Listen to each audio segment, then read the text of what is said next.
বাঙালি কে? একটা জাতি, একটা ভাষা, নাকি একটা আত্মার নাম? বাঙালিকে জানতে হলে দেখতে হবে ইতিহাসের পাতা, রক্তের ছাপ আর কবিতার সুর। সাহসের শুরু, যুব বিপ্লবী বাঙালি।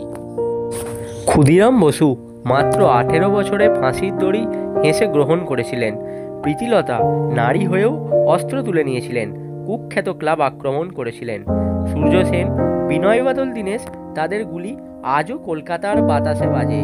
এখানেই প্রমাণ, বাঙালি মানেই ভয় না পাওয়া। নেতাজি সুভাষচন্দ্র বসু শুধু একটা নাম নয়, তিনি একটা যুগ। দিল্লি চলো এক যুদ্ধের আহ্বান ছিল না, এটা ছিল আত্মার জাগরণ।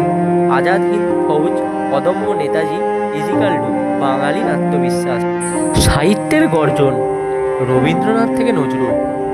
বাঙালির বিপ্লব শুধু অস্ত্রে নয়, কলমেও। রবীন্দ্রনাথ শান্তির কবি, প্রথম নোবেল জয়ী। নজরুল বিদ্রোহের গায়ক, অন্যায়ের বিরুদ্ধে গর্জন।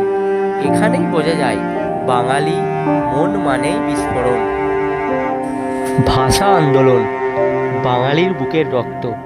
1952 সালে ঢাকা রাজপথে ভাষার জন্য রক্ত। সালাম, বরকত, রফিক, তাদের রক্তে লেখা হয় বাংলা শুধু ভাষা নয়, পরিচয়। আধুনিক বাঙালি, বিজ্ঞান থেকে ক্রীড়ায়। অমর্ত্য সেন নোবেলজয়ী অর্থনীতিবিদ। সত্যজিৎ রায় বিশ্ব চলচ্চিত্রের পথিকৃৎ। সৌরভ গাঙ্গুলি বাঙালির দাদা হয়ে লড়াইয়ের প্রতীক। ইসরো থেকে আইআইটি, সব জায়গায় আছে বাঙালির ছাপ।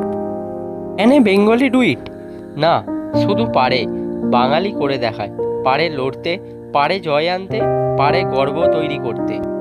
আমরা বাঙালি, আর বাঙালি মানেই গর্ব। জয় হিন্দ।